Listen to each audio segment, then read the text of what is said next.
वज्र गुणन विधि द्वारा समीकरण के निकाय और हल ज्ञात करना, चरों के मान निकालना, ये पढ़ेंगे हम 4.3 में।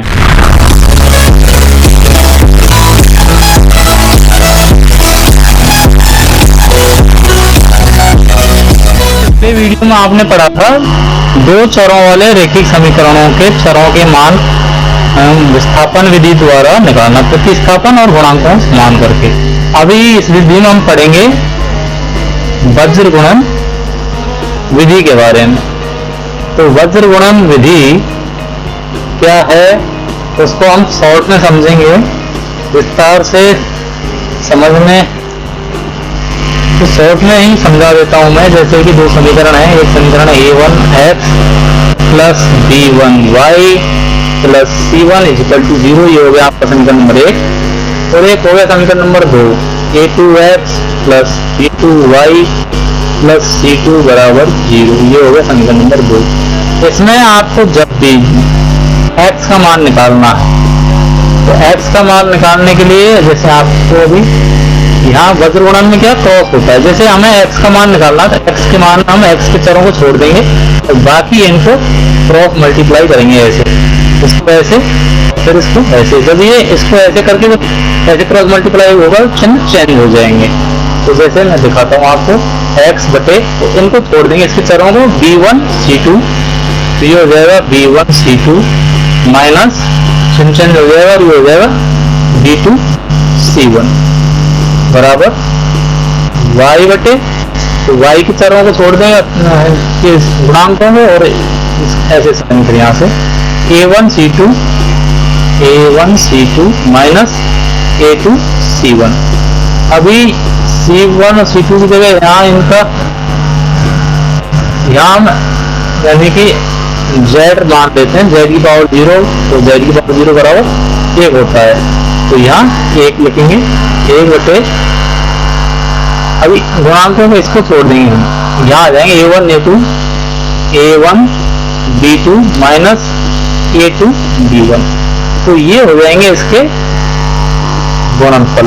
अगर हमें इसमें x का मान निकालना है तो क्या करेंगे, x बराबर, तो x का मान निकालने के लिए x1 x minus b2 c1 बराबर, सीधा हम अचर को ले लेंगे 1 बटे a1 b2 minus a2 b1। अभी यहाँ क्या करेंगे वज्र गुणन, तो वज्र गुणन कैसे होगा, ऐसे होगा, यहाँ लिखेंगे हम वज्र गुणन करने पर। तो हम जब वज्र गुणन करेंगे तो x का मान क्या आ जाएगा आपका b1 c2 minus b2 c1 बटे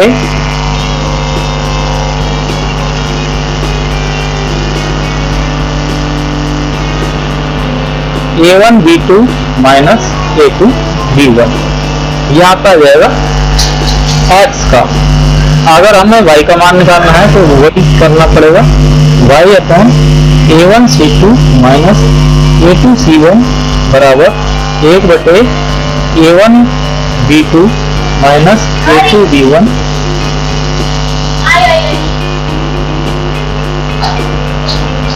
इसमें हम करेंगे आगे मल्टीप्लाई, वही वज्र गुणन करना है, वज्र गुणन होगा ऐसे, तो ये हो जाएगा y बराबर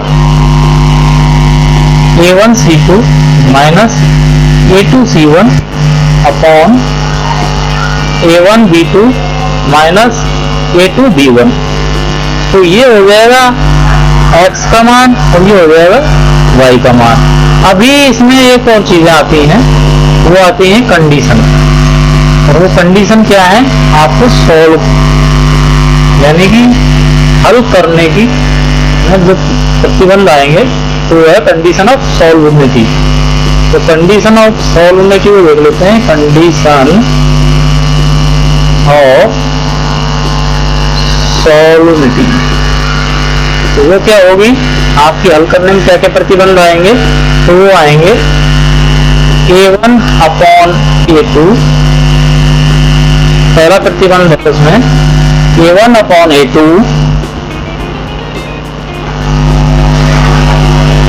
बराबर b1 अपॉन b2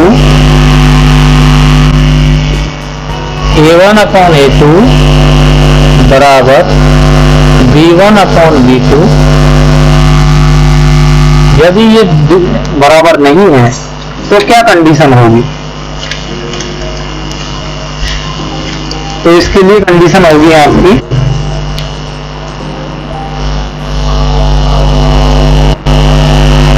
कि ये निकाय है, जो समीकरण है वो असंगत है। इसमें क्या है, A1 जो प्रथम कंडीशन आएगी आपकी, जो प्रथम कंडीशन है उसमें A1 upon A2 does not equal to B1 upon B2। तो इसमें क्या है, आपका निकाय संगत है। निकाय क्या है आपका? संगत है। और हल है द्वितीय। हल क्या है इसका? है द्वितीय। अभी एक और कंडीशन है, जो दूसरी कंडीशन है वो क्या बोलती है? दूसरी कंडीशन है आपकी A1 अपॉन A2 बराबर B1 upon B2 does not equal to C1 upon C2। इसमें जो निकाय है वो है असंगत।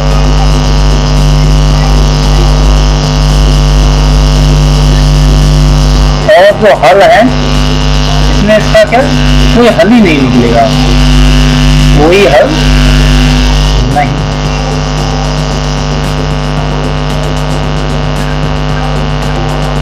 अभी आ जाते हैं कंडीशन नंबर 3 पे, वो है A1 अपॉन A2 बराबर B1 अपॉन B2 बराबर C1 अपॉन C2।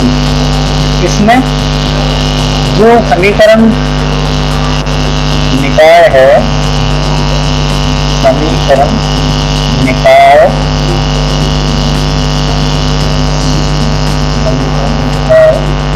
संगत है और हल अनंत है। हल क्या है? अनंत, यानी काफी अनलिमिटेड है। ये आपकी 3 कंडीशन आएंगी और अभी क्वेश्चन में पूछे भी जाएंगे इनके बारे में, तो हम उनको अभी आगे करने वाले हैं, क्वेश्चनों को करने वाले हैं। तो चलो सीधे हम करते हैं क्वेश्चनों पे। ये आगे आपका सवाल जब इसने पूछा है, इसने निम्नलिखित समीकरणों के बारे में जांच कीजिए। समीकरण निकाय के अद्वितीय हल हैं। समीकरण निकाय के अद्वितीय हल हैं, कोई हल नहीं है, यह एक परिमित हल है। यदि किसी निकाय के अद्वितीय हल हैं तो नहीं ज्ञात कीजिए। तो हमें एक कंडीशन है इसमें, हम चेक कैसे करना है। चेक करने के लिए हम पहले ले लेते हैं समीकरण नंबर। तो समीकरण नंबर 1 है 2x plus Y equal to 35, ये समीकरण 1। और दूसरा है 3x plus 4y equal to. अभी क्या करते हैं, समीकरण के सभी पूर्व समीकरण को बाएं तरफ ले लेते हैं। तो समीकरण 1 और समीकरण 2 के सभी मानों को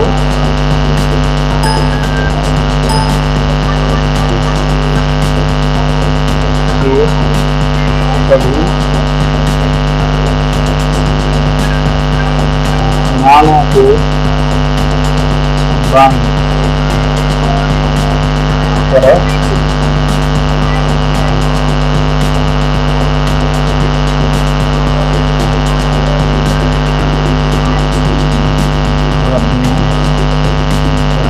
बाएं ओर ले लेते हैं।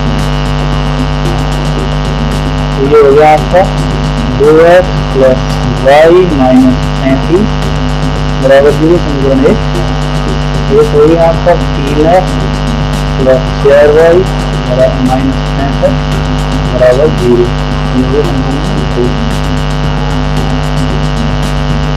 अभी क्या करना है, वही A1 अपॉन A2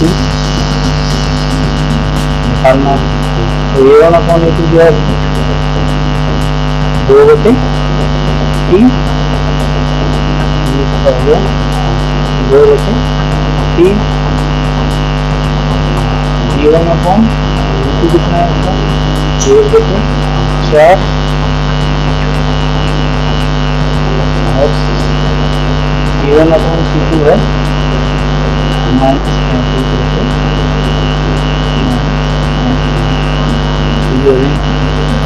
-5 से कटी रहे कम से कम की तो जो ये इसमें जब निकाल आ रहे हैं तो कंडीशन देख लेते हैं क्या A1/A2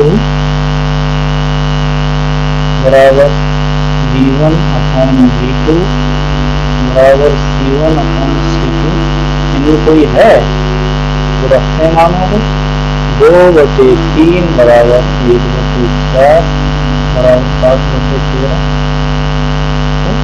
कोई सा भी बराबर नहीं है ना तो A1/A2 बराबर V1/V2 है तो इसमें कोई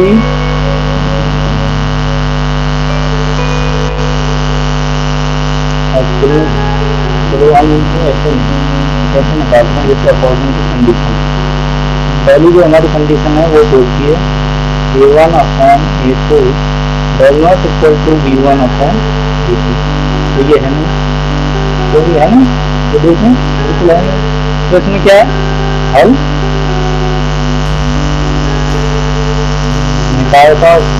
निकाय संगत निकाय क्या संगत और हल अद्वितीय है और है हल अद्वितीय है तो हम हल निकालते हैं हल निकालने के लिए क्या करेंगे x अपॉन तो हल निकालेंगे x अपॉन करेंगे तो यहाँ क्या आएगा क्रॉस मल्टीप्लाई लेते हैं तो क्रॉस मल्टीप्लाई में 65 क्रॉस मल्टीप्लाई माइनस जो हो जाएगा -65 हो जाएगा पहले -1 हो जाएगा और 35 बराबर 7/1 ये C1/1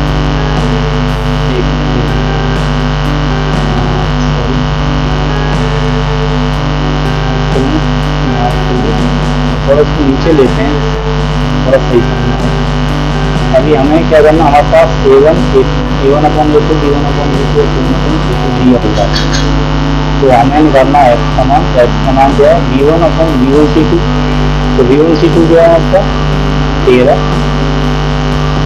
माइनस V2C1 क्या है आपका 728 बराबर C1/C2 अगर हम एक अक्षर पर निकालेंगे तो छोड़ देंगे निकालेंगे V1/V2 A1/A2 सॉरी A1/A2 8 -3 अभी जब x बराबर लेंगे तो x बराबर आ जाएगा आपका 13 - 28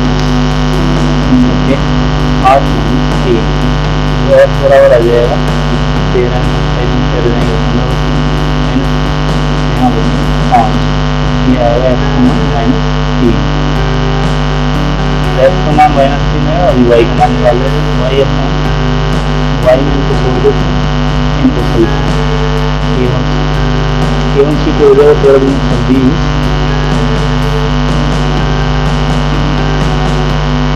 -21 बराबर 1/5 तो y बराबर आ जाएगा आपका 5/5 y बराबर क्या हो जाएगा 1 ये आपका हो गया समीकरण नंबर 1 x बराबर -3 y बराबर 1 सवाल में क्या कहा था सवाल में कहा था कि समीकरणों की जांच करो अगर हल अद्वितीय हैं तो ज्ञात करो तो हल अद्वितीय थे तो हमने उनको निकाल लिया ये हो गया समीकरण इसी प्रकार से आपको समीकरण नंबर 2 हल करना है 3 हल करना है और 4 हल करना है यदि वो हल अद्वितीय हैं कंडीशन आपको तीनों लगानी है कौन सी कंडीशन आती है इसी हिसाब से हल करना अगर आपको नहीं आता है तो मेरे को बता दीजिए अब ये कह रहा है कि k का मान ज्ञात करो, समीकरण निकाय का कोई हल नहीं है। समीकरण निकाय का कोई हल नहीं, मतलब कि ये कंडीशन अब आती है दूसरी। हाँ, निकाय असंगत है और हल उसका कोई नहीं है। तो दूसरी जो कंडीशन आती है तो समीकरण नंबर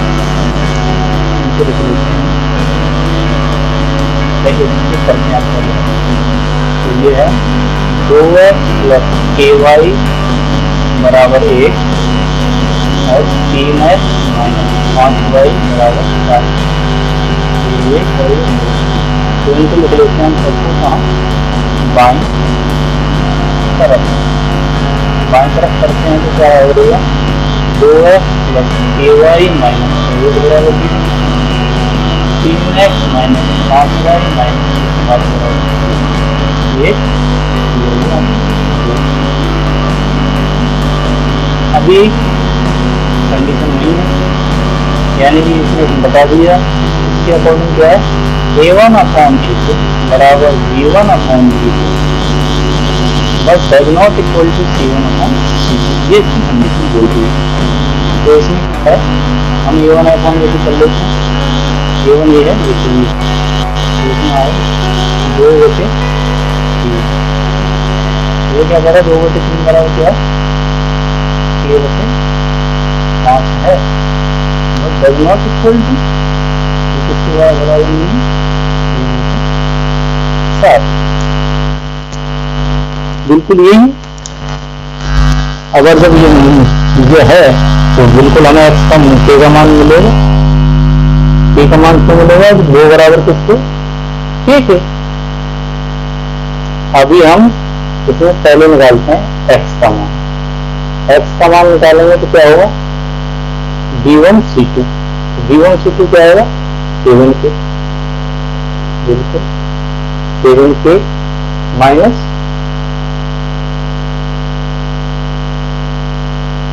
5 बराबर 1 बचे, इसको छोड़ दो, अब यहाँ गया 5 दूनी 10 माइनस 3k।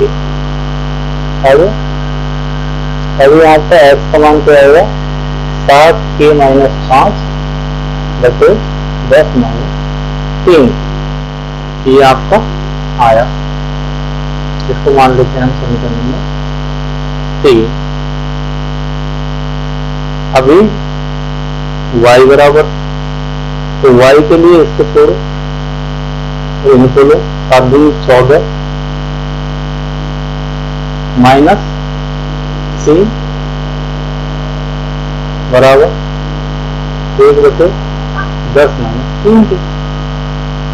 तो y बराबर आ गया आपका 14 में से 7 में कितने बचे, तो 14 में 3 बचे 11 बचे, 11 बचे 10 माइनस 3 के। समीकरण नंबर 4। हमें क्या दे रखा है, हमें दे रखा है a1 अपॉन a2 बराबर a1 upon b1 upon b2। तो हमारे पास 2 बटे 3 बराबर k बटे 5 है, बिल्कुल ही। तो हमारे पास k का मान क्या आएगा, हम निकल 10 बटे 3 है, k का मान निकल गए भाई, गुणन करेंगे k बराबर 10, k बराबर आ जाएगा 10 बटे 3। तो अब k का मान आ गया आपका 10 बटे 3 और हमें k का मान निकालना था, और हम इसमें अगर हम यहाँ k का मान रखेंगे तो इनका मान भी निकल जाएगा साथ साथ में। तो अगर हम 7 का मान निकालेंगे 7 गुणा 10 बटे 3 माइनस 5 बटे 10 माइनस 3 गुणा 10 बटे 3, 3 से 3 कट लिया, यहाँ इसका आ गया 0, 70 बटे 3 माइनस 5, 0 आ जाएगा नीचे। तो इनका तो कोई हल ही नहीं है, हमें तो इसका मान चाहिए था k का, तो k का हमें मान क्या मिल गया 10 बटे 3। ये जो हमने किया था, ये हमने एक चेक करने के लिए किया था क्या रियल में इसका मान आता है, यही कंडीशन सही है। तो बिल्कुल कंडीशन भी बिल्कुल सही है। अगर जब ये C1 अपॉन, जब ये कंडीशन लग जाती है कि A1 अपॉन A2 बराबर B1 अपॉन B2 तो does not equal to C1 upon C2, तो इसका कोई हल नहीं निकलेगा। लेकिन हमें K का मान निकालना था, K का मान हमारा मिल गया है। अभी चलते हैं क्वेश्चन नंबर 4। तो ये कह रहा है समीकरण ये है हल और इसके हल निकालिए। तो इसके हल हम निकाल लेते हैं। nx माइनस ny बराबर n square plus n square, ये है समीकरण आपका एक है x प्लस y बराबर 2n, ये 2। हम क्या करते हैं, इनको सभी मानों को कहाँ रख लेते हैं, बाईं तरफ रखने, बाईं तरफ रख लेते हैं समीकरणों सभी मानों को। हो जाएगा nx minus ny minus n square plus n square equal to 0। यहाँ आ जाएगा x plus Y minus 2n बराबर 0। ये आपको समीकरण 2। अभी आपको क्या करना है, मान निकालना x और y का। हल कीजिए सीधा से, तो हल कीजिए भाई। तो x का मान निकालो, तो x के मान में x को छोड़ दो, यहाँ आ जाए b1 c2, b1 है माइनस n, लिखो minus n, minus minus plus हो जाएंगे सॉरी। तो ये आ जाएगा आपका प्लस का 2n वही गुणा होगा, तो माइनस का 2n आ जाएगा। अब आएगा फिर चेंज माइनस, तो माइनस हुआ, लेकिन यहाँ भी माइनस है, तो ये हो जाएगा आपका वापस प्लस। तो यहाँ आ जाएगा आपका n square plus n square. अभी आ जाएगा बराबर y बचे, तो y को छोड़ दो, इसको पकड़ो, तो ये आ जाएगा माइनस का 2n स्क्वायर। माइनस करेंगे, लेकिन यहाँ भी माइनस है, तो इसलिए चेंज हो जाएगा चेंज, और यहाँ आ जाएगा आपका n square plus n square. अब बराबर यहाँ भी आ जाएगा एक बचे, तो इनको जो छोड़ यहाँ आ गया n आ गया माइनस माइनस माइनस हुआ किया, लेकिन ऊपर जाके हो गया प्लस n हो गया। अभी आपको क्या x का मान ज्ञात करना है, तो x बचे, ये आपका एक फार्मूला बन रहा है, मैं आपको बता देता हूँ। x प्लस वाई का whole square equal to x square plus y square plus 2xy। ये उस फार्मूला के तहत क्या आ रहा है, तो ये हो जाएगा आपका n प्लस n का whole square is equal to 1 upon n plus n। बिल्कुल आइए, अभी x बराबर हो जाएगा आपका n प्लस n का whole square upon n plus n। तो ये इससे जाएगा कट, तो यहाँ आपका आ जाएगा समान n प्लस n। अभी आप निकाल लेते हैं y का, तो y का क्या था, y के नीचे था आपका ये माइनस का 2n square plus n square. तो माइनस का 2n स्क्वायर में से एक प्लस n स्क्वायर जाएगा, माइनस का n स्क्वायर। तो माइनस का हो गया आपका n स्क्वायर प्लस का हो गया आपका n square equal to 1 upon n plus n। बिल्कुल ऐसे ही। तो y का मान आपका आ गया माइनस का n square plus n square upon n plus n। ये आपका y। अभी चलते हैं हम क्वेश्चन नंबर 5 पे। ये क्या कह रहा है कि मान व्यक्ति जिसके लिए निकाय जो दे रखे हैं समीकरण की, इसमें एक तो दिया है जिसका अद्वितीय हल है और जिसका कोई हल नहीं है, कंडीशन ये। तो लैम्डा का मान ज्ञात करना है, तो लैम्डा का मान ज्ञात करना है 3x plus lambda 1 lambda y plus 1 बराबर 0 समीकरण नंबर 1। और ये कह रहा है 2x प्लस y माइनस 9 बराबर 0 समीकरण नंबर 2। तो पहले चलते हैं कंडीशन 1 पे, जिसमें है अद्वितीय हल है। तो भैया अद्वितीय हल में क्या बोल रहा है और द्वितीय हल में होता है A1 upon A2 does not equal to B1 upon B2। तो भैया इसमें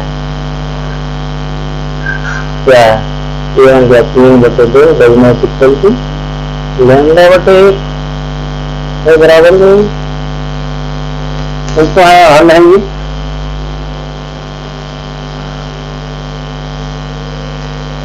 और दूसरा हल है कोई हल नहीं, तो कोई हल नहीं क्या होता है A1 upon A2 is equal to B1 upon B2 does not equal to C1 upon C2। तो यहाँ हमारे पास कुछ हल निकल सकता है, यह है कंडीशन नंबर 2, कोई हल नहीं।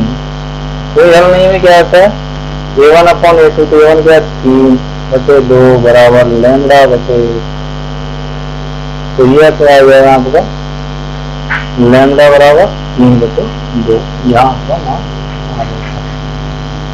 यदि आपको ये मेरे वीडियो अच्छे लग रहे हैं तो प्लीज मुझे बताइए, क्योंकि आपके कमेंट मेरे लिए बहुत काम की चीज है, ये मुझे प्रोत्साहित भी करते हैं, मेरा मार्गदर्शन भी करते हैं। अगर आपने मेरा चैनल अभी तक सब्सक्राइब नहीं किया है तो आप इस लिंक पे जाओ और वीडियो खुलेगा तो इसको सब्सक्राइब करना, इस घंटी को जरूर दबा लेना, जिससे आपको आने वाली वीडियो की नोटिफिकेशन मिलती रहेंगी। आप मुझे फेसबुक पेज पे भी लाइक कर सकते हैं और यहाँ भी आप अपने कमेंट दे सकते हैं। ट्विटर हैंडल पे भी आप अपने मैसेज सेंड कर सकते हैं और मेरी वेबसाइट पे स्टडी एट होम पेज पे जाके मेरे पूरे वीडियो देख सकते हैं। अगर आपकी वीडियो अच्छे लग रहे हैं तो प्लीज लाइक तो बनता है, कमेंट करने से मेरा प्रोत्साहन बढ़ेगा, शेयर करने से आपके दोस्त भी ये वीडियो देख सकेंगे। और भाई कोरोना अभी जारी है, तो कोरोना से बचे रहो, घर पे रहो, पढ़ाई का आनंद लेते रहो। फिर मिलेंगे अगली वीडियो में, तब तक के लिए जय हिंद जय।